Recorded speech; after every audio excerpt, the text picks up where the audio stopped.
All right. Well, welcome to the first episode of 2022 of Connecting the Gears, 2021's number one video podcast in the machine. We are excited to be bringing you more conversations with gears from around the company that help the machine churn. Thank you all for joining us. I'm Sean McManus. And I'm Jeff Wiesa. Great to be back, Sean. Thanks for the intro. We're looking forward to dropping a full season of episodes here in 2022. Let's rip right into our first guest. She's been a part of the Ingram family for a long time. She's formerly a Beast of the East, now the best in the West, one of the newest gears turning and earning here in the machine. Welcome, Camille Smith. Well, thank you guys. Thank you for having me. And I love the intro, the best of the West, because we are definitely West Coast representing the machine. Oh, that's awesome. Thanks for joining. We appreciate you taking the time to talk and kind of go through who you are and where what you're doing here at Ingram. So you are former, or I guess you were born and raised in Buffalo. What took you out west? It's kind of a funny story. My ex at the time, I just got off of President's Club, and he said, let's move West Coast. I originally wanted to move to South Carolina to be closer to my family, but I said, well, let's find a neutral ground where I don't have family and he doesn't either. And he wanted to move to Vegas. And I said, there's no way that I'm going to move to Vegas. So I said, Arizona, we have an office there. I was talking to Farrah at the time for a field position. And then all of a sudden he said, I'm not ready to move. So that kind of put the kibosh on that. And then I was talking to Therese Ferrillo at one point, and she said, I need you out in the Arizona office. And I just did it. I had never been here to visit. I just up and I moved, and every day was an adventure. So now here I am. Bold moves by Camille. Never heard of it. Hey, I'm very bold. That's good. So now that you live in the warm weather and you escape the cold, where do you like to vacation when you're not? Do you still go warm places, or do you try to escape the warmth now that you're out in Arizona? I have had enough of my lifetime of cold, so I definitely do not try to go anywhere cold. So I do like still tropical places, Jamaica, Dominican Hell of a Republic. bobsled But team. you said, or the what? Hell of a bobsled team. Yeah, Jamaica. the Right. Mexico. So we have the border not that far. So Arizona's kind of centralized, where you can go to be in California in 5 hours. You can be in Vegas at 3.5 hours, or you can be in Mexico, Rocky Point in 5 hours. So I still like to get outside of Arizona when it gets to 113, 114 temperatures here. But there's also a lot of great resorts. So I do a lot of staycations and go to a resort here just if I need to get away. But definitely do miss Buffalo. I miss Buffalo. The food is just amazing, but I do not miss the snow or the cold. So from what I understand, going to Arizona, it's a drastic change from a nightlife in Buffalo to an afternoon life in Arizona. Is that right? It definitely is. I'm so glad you mentioned that. So I have learned to day drink. Like I no longer would never like to be anywhere past 9 o'clock. Give me 2 to about 7:30. I have the time of my life, and I have the opportunity to go to sleep, and I have the whole next day. So Arizona, of course, it's a tourist state. So they have a lot of, you can go somewhere at 11 o'clock and have drinks, a DJ, music. They have a lot of like brunch and sips where it is definitely a day party. So I have maximized that work life balance, and really realizing as I'm getting older how important my sleep is. Like there's no way I could be out somewhere at 10, 11 o'clock, or I would be the one on that Saturday Night Live skit with Kim Kardashian, sleep in the club. That would be me. I think you misspoke there. You said 10 to 11. I think you meant 3 or 4 in the morning, right? No. Being back in Buffalo. Well, clubs close at 2 o'clock here, but yeah.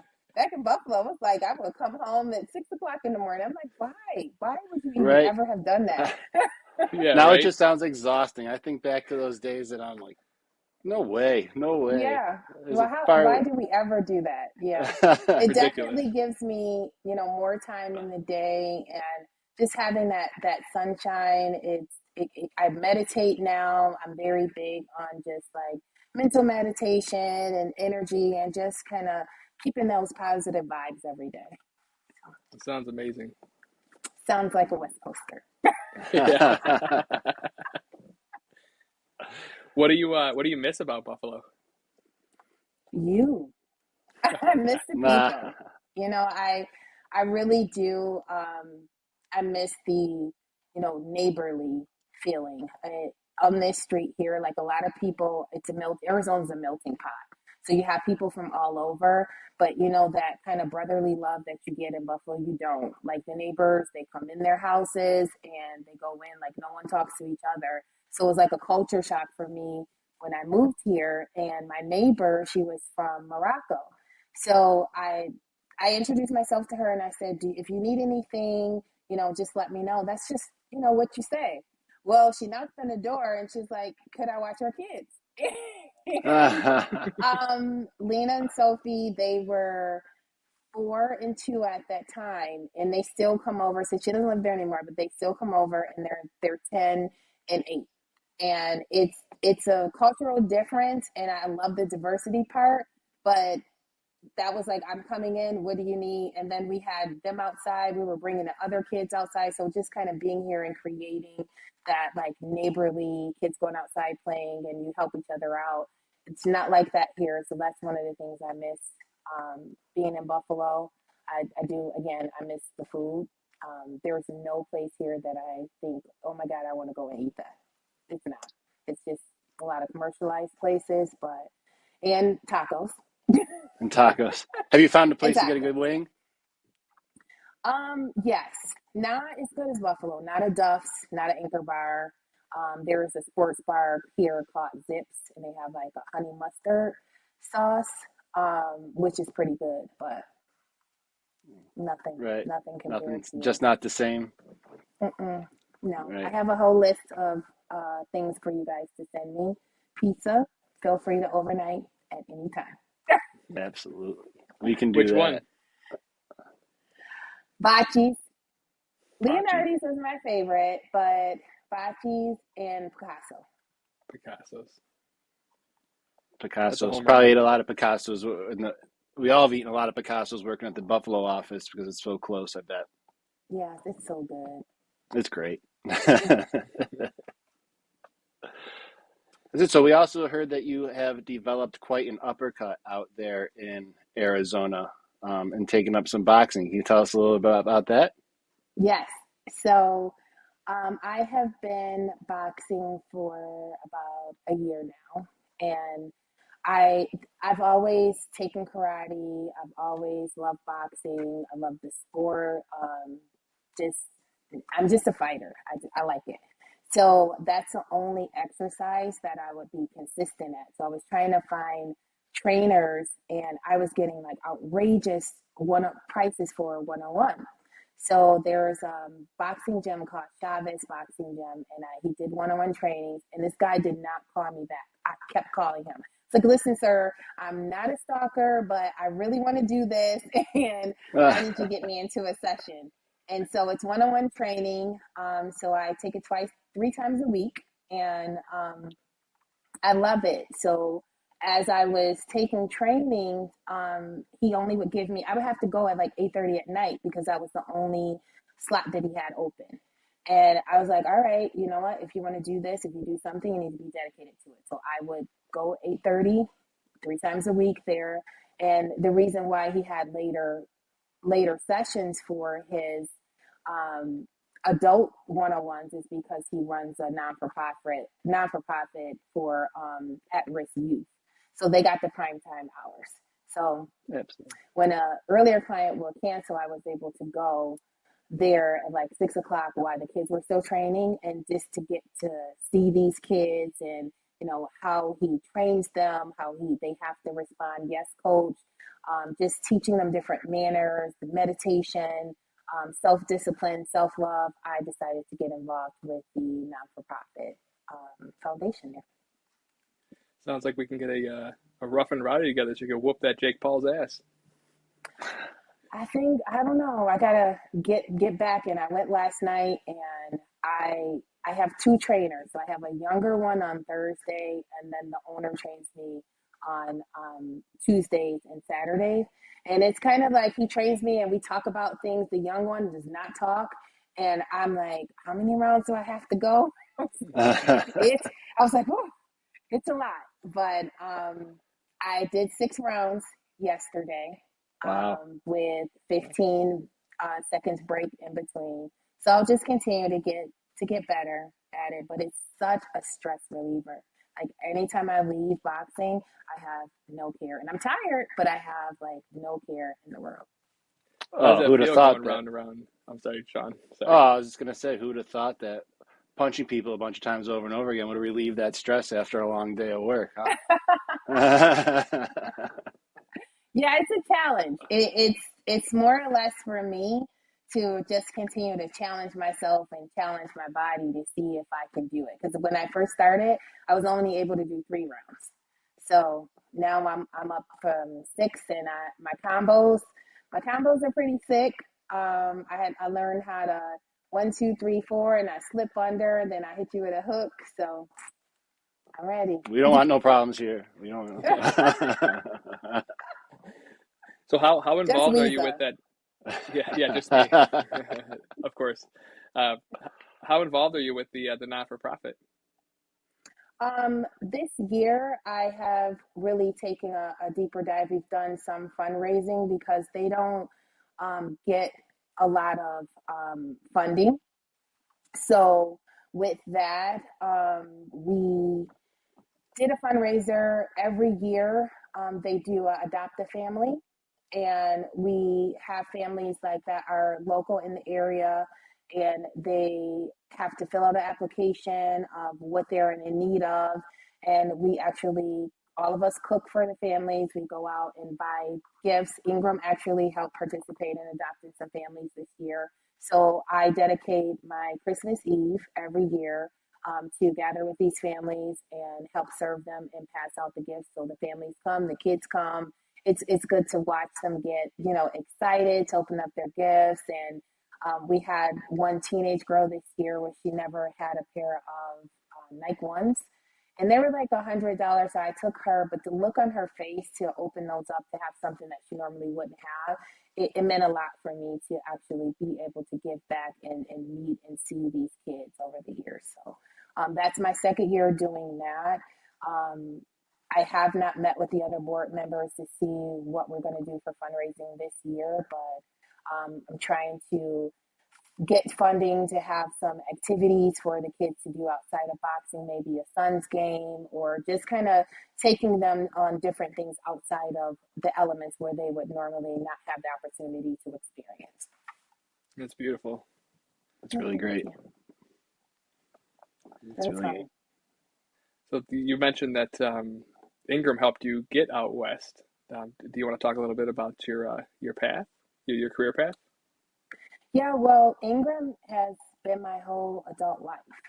So I started at 21, and I came in as a ASR back then in 1998, and it was just a pool of people, kind of like the readiness program where we just have people that are trained where you can kind of plug and play. And I went to work in major accounts, and I learned skills from those large accounts, and then I would go into government, and then I moved to government. I was there for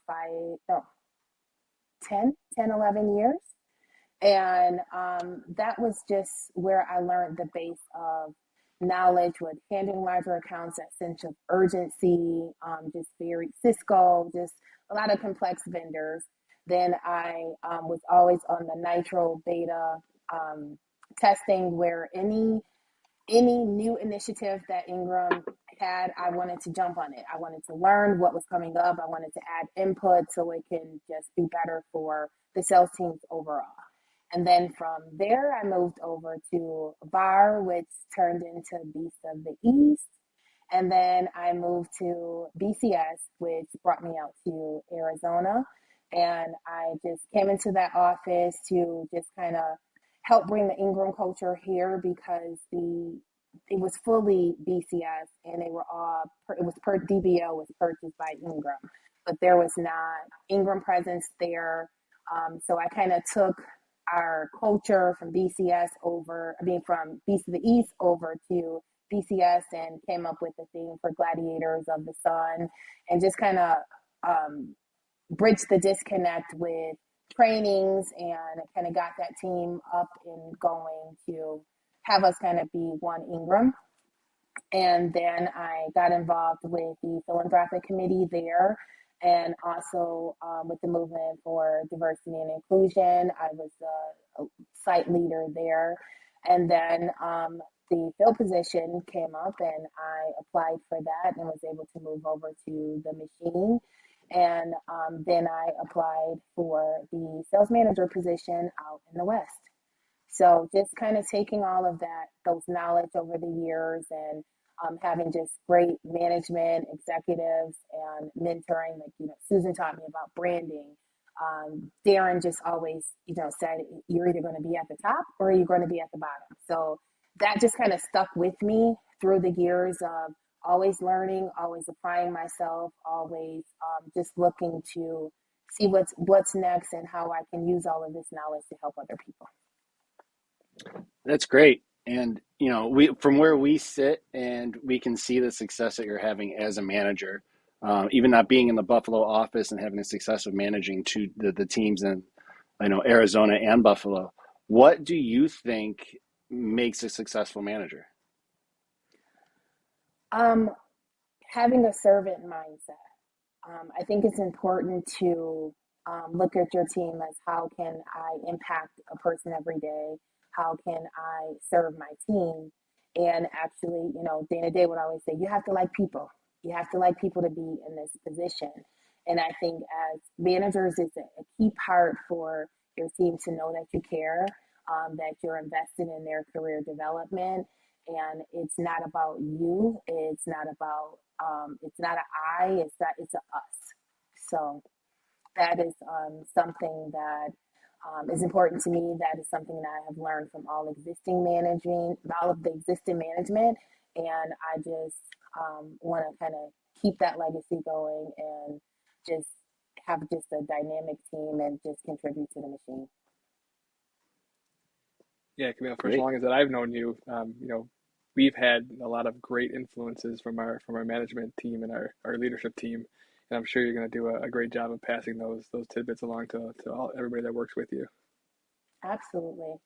I will try. I wake up every day and not just with work or outside of work. I've always say like, we're here to impact lives and who I can impact each day, whether it's just by, motivation or just bringing a positive energy to a day each day, just try to impact someone each day. It's great. So it sounds like we were able to find a way to bring some of that Buffalo neighborly love out there to Arizona with you.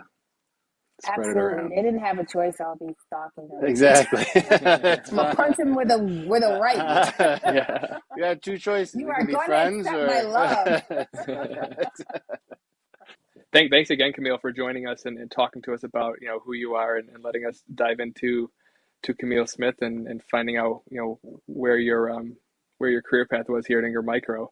Now's the point where we want to allow you an opportunity to bring up a local SMB, since that's the those are the companies that we represent on a daily basis. So we wanted to give you an opportunity to bring somebody up, maybe that you want to promote in your local area. Absolutely. So there is a co-volleyball mom because Zoe plays volleyball, and she has a SMB business, and it's called Junk in the Trunk.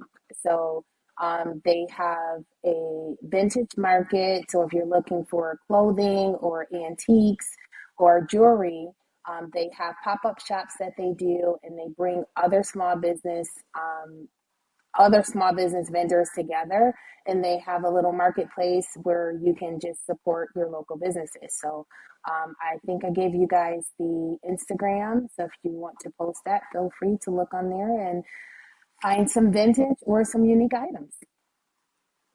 That's Absolutely. I great. checked it out earlier today. It looked like some pretty cool stuff. And it's great because it's a small business that seems to be helping other small businesses, the way it's Yeah, described. absolutely. So right now they have a pop-up shop in Scottsdale Quarter, and they have all their other little smaller businesses they did for Christmas and through New Year's, where they kind of highlight all of the handmade jewelry and different things for that local people make.